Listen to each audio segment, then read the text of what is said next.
Live from New York, you're watching News Always On. I'm Kessyl. The company that owns the Mandalay Resort and Casino in Las Vegas has asked federal courts to declare that it is not liable in the October 2017 mass shooting carried out by a gunman staying at the hotel. Here is more.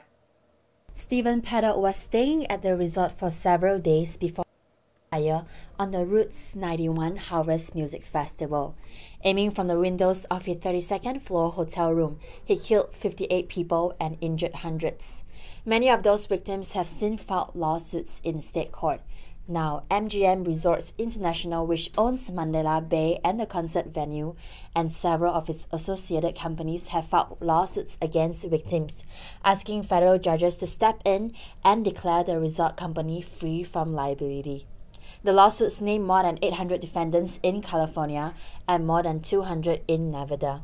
It stated, quote, "No MGM party attempted to commit, knowingly participated in, aided, abetted, committed, or participated in any conspiracy to commit any act of terrorism."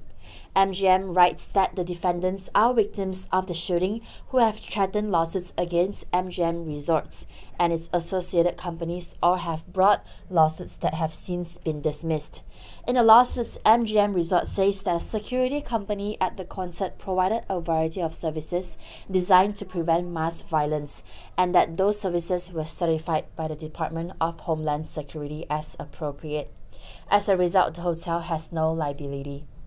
The lawsuit cites a 2002 federal law designed to encourage companies to deploy anti-terrorism security technologies without fear of being held responsible for damages if a terror attack happens anyway. The mass shooting remains unresolved in the U.S. as police are still unsure as to why the gunman opened fire on 22,000 festival goers for 10 minutes. Without a motive related to extremist ideologies of a political, religious, social, racial, or environmental nature, officials will not call the mass shooting an act of terrorism. Facing harsh criticism from all sides, President Trump now says he misspoke in Helsinki and accepts the U.S. stance on the Russian meddling in the 2016 election, but he denies collusion. Standing with Republican leaders in the House, Paul Ryan pledged that Congress would not let Russia get away with it again. He said Russia is trying to undermine the democracy and does not share U.S. interests and values. Both Republicans and Democrats are criticizing President Trump's comment yesterday after his summit with Russian President Vladimir Putin. The president praised Putin while questioning the conclusion of the U.S. intelligence that Russia had interfered. 400, so yeah.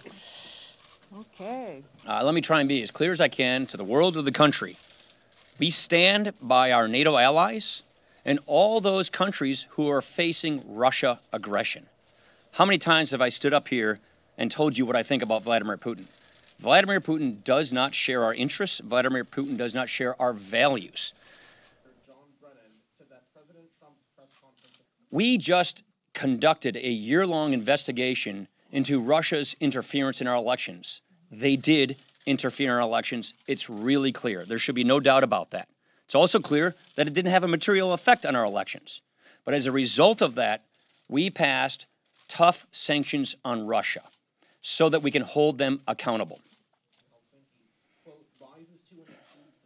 I understand the desire and the need to have good relations. That's perfectly reasonable, but Russia is a menacing government that does not share our interests, and it does not share our values, and I think that should be made very, very clear. Here's what we have already done, and here's what we could continue to do, which is to put sanctions on Russia. You just saw the indictments from the special counsel. Those GRU officers, I've already seen the intelligence. They were the people that conducted this cyber attack on our elections. We'd already put in place sanctions. If the Foreign Affairs Committee or the Financial Services Committee and the Senate Banking Committee think that there are other sanctions that we have not yet placed upon Russia, I'm more than happy to consider those.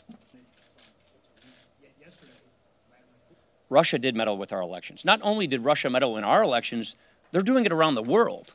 They did it to France. They did it to Moldova. They're doing it to the Baltics.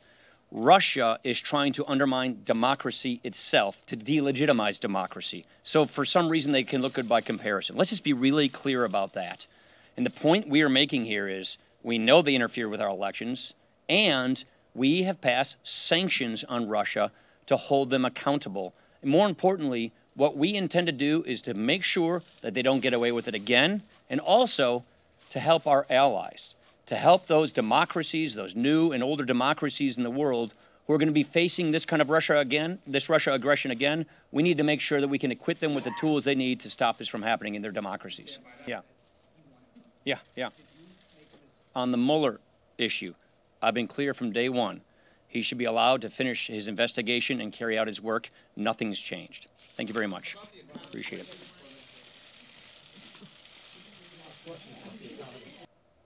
Senate Minority Leader Chuck Schumer also called on his Republican colleagues to act now in a bipartisan way and to stand up to President Donald Trump following his European trip. Here is more. Okay, good afternoon, everybody. Sorry I'm a bit late. In the entire history of our country, Americans have never seen a president of the United States support an adversary the way President Trump has supported President Putin. For the President of the United States to side with President Putin against American law enforcement, American defense officials, American intelligence agencies is thoughtless, it's dangerous, it's weak. The President is putting himself over our country. Look, I'll let people use descriptions they see fit. A single ominous question now hangs over the White House. What could possibly cause President Trump to put the interests of Russia over those of the United States?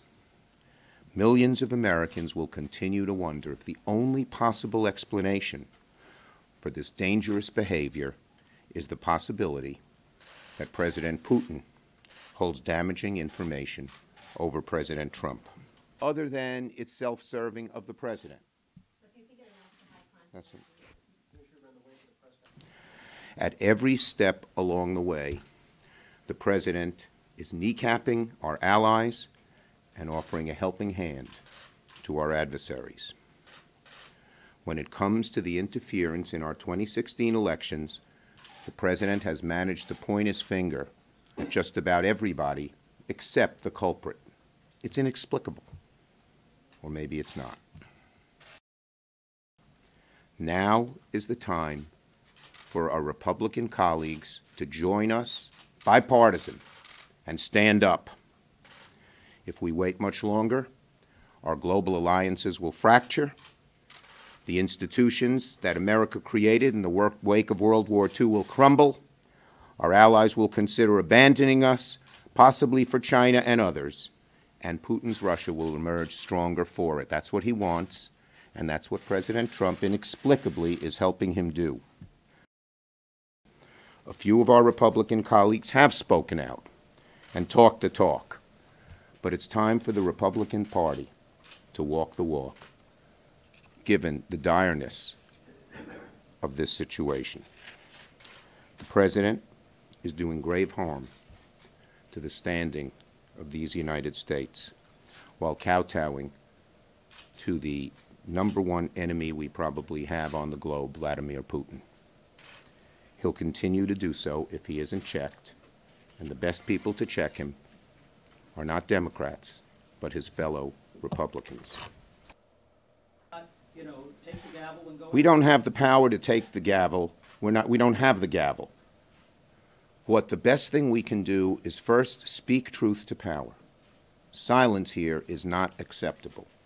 And the second thing we can do is try in every way we can to get the Congress to act, which requires our Republican colleagues to act with us.